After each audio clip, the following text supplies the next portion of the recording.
ஜல்லிக்கட்டு நடக்காவிட்டால் மத்திய இணையமைச்சர் பொன் ராதாகிருஷ்ணன் பதவி விலக வேண்டும் என தமிழக காங்கிரஸ் தலைவர் ஈவி.கே.எஸ். இளங்கோவன் தெரிவித்துள்ளார்.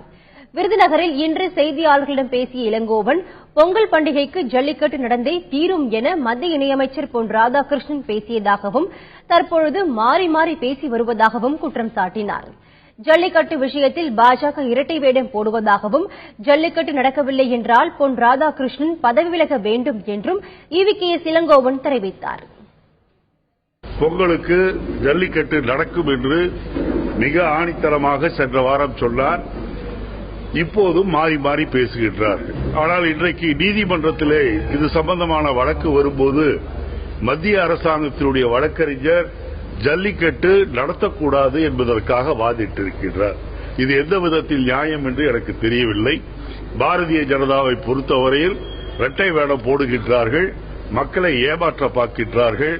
ஆகவே ஜல்லிக்கட்டு நடத்த முடியவில்லை என்று சொன்னால் பொன் ராதாகிருஷ்ணன் தான் ஒரு நாணயமானவன், நேர்மையானவன் என்பதை நிரூபிக்கின்ற வகையில் என்னுடைய அருமை நண்பர் ராஜினாமா செய்ய வேண்டும்.